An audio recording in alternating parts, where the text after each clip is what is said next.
Okay, today I'm going to talk about the swimming pool pump, primarily the above ground swimming pool pump.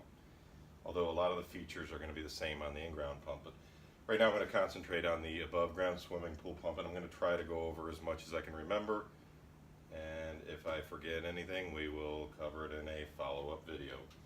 So for starters, the above ground, the swimming pool pump's purpose is to push water through from the skimmer, where the water is taken in, brought down through a hose and into the wet end of the motor, and then pushed back out into the filter, and then from the filter it goes to a hose back to the pool and then is redistributed back into the water through this return. So that's what the pump does. We kind of break a pump down into two parts. The wet end, which is usually made up of plastic components, and then the motor, which is metal and has the electric and all of the mechanical parts of the motor, of the pump. So for starters, the wet end, from an East Coast leisure perspective, we don't do much work on the motor end in-house. We tend to, we'll sell parts for most of our pumps on the wet end, like impellers and seals and baskets and that. So I'll go into that. So, all right, this is what we call a hair and lint pot. It's got a couple different names, hair and lint trap. Some people call it skimmer basket or the skimmer housing. So this is actually the the hair and lint basket. So this comes in the wet end, and that just basically is kind of a secondary basket to collect leaves and smaller debris so that it doesn't get caught up into the wet end and shoot its way back into the pool.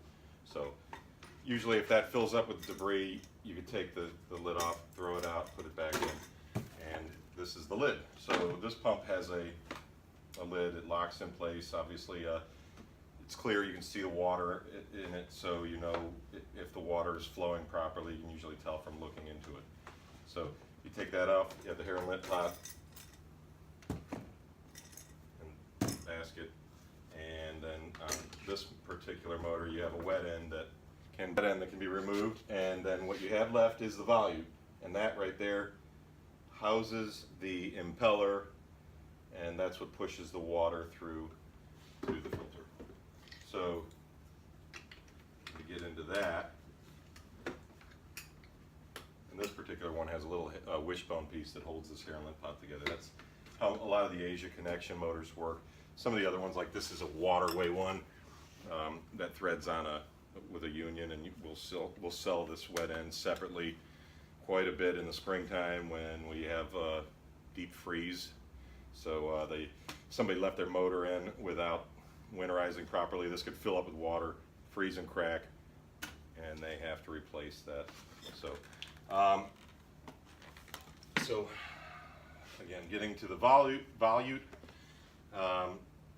that houses the impeller, and the impeller connects to a shaft.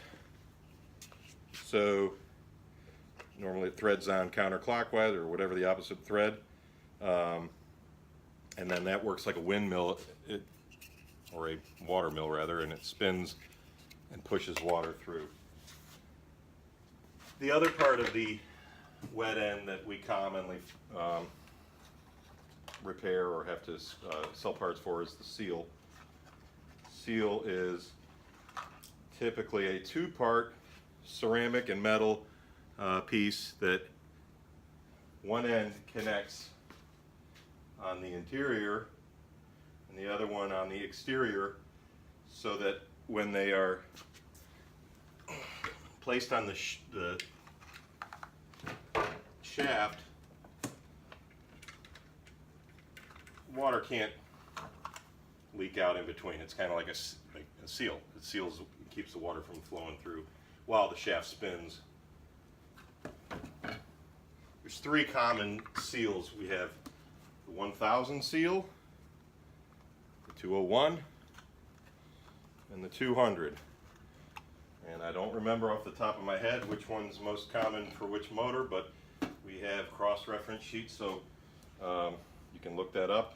And if a customer comes in and says, I have a waterway motor and it's 1,000 seal, or if they have a Hayward and they have a Asia connection, we just look it up and cross-reference it.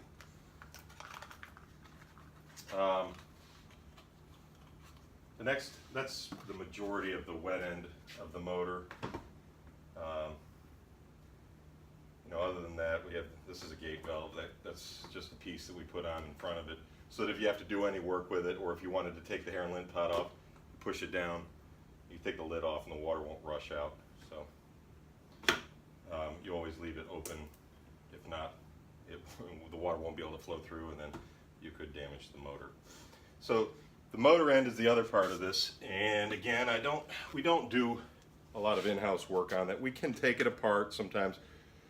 You'll find as we get into the busy season, it's best to just, if you can kind of diagnose from looks, you know, there's a through bolt that goes all the way through, and if you can't unscrew those through bolts, it's not even worth trying to work on. They're gonna break, and then the customer's, you know, gonna want you to compensate them with a new motor. So we just would say, we can't work on it. It's too old to work on. But if you were, or if somebody wanted to do something like, you know, they take it to the electric shop, just to give you an idea, you've got a capacitor inside of here. Take this out, and the windings and the bearings are all in there. And you know, this is pretty much what most of the motors look like from the inside.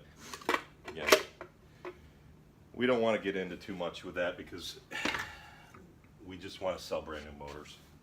If you're going to be fixing that, even if you took it to an electric shop, it may be a temporary 1-year fix, and it may cost the customer $100, and you know, next year they're coming in to buy a motor again.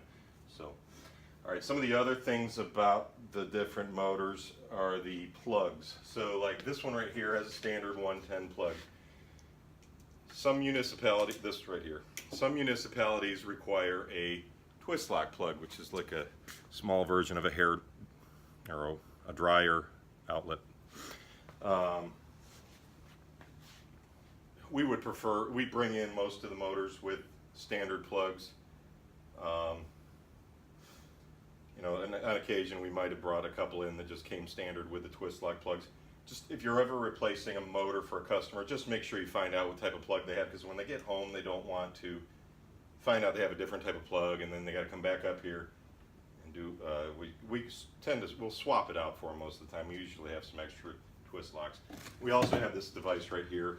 If you ever run into a situation where the guy doesn't want to change his outlet or change his plug, this is like it turns a twist lock into a standard by putting this into that, and then you can just plug it in. So then they don't have to change anything on their motor. The other part that is going to be a common part of our pump program is the speeds. This is the back end of a standard motor. This one just goes on and off.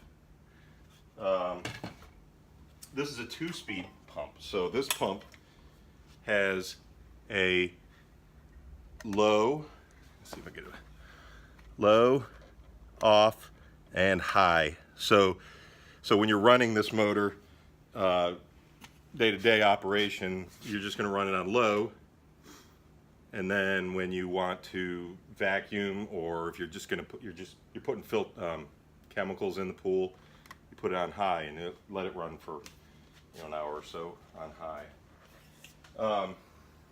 And some of the motors don't even have an on-off switch, and so a customer might say, I don't have an on-off switch. It's not a requirement to have an on-off switch on a motor. You can unplug it. Some people will put a timer on their pool, which is, you can put the timer in between the outlet and the plug, and then it becomes an on-off switch because you can turn it off and on from the timer. So I think that covers everything on the above ground. Well, just a few little things. When you're winterizing, and we probably get into this in a winterizing video, but there's a plug that allows you to drain the water out. Motors are usually bolted down to the bases down here. I can tell you that a customer, it's going to be difficult sometimes to get those bolts off because they're just usually steel bolts and they rust. You might have to take a hacksaw to take them off. And the other big thing I think is always, if a customer is replacing a pump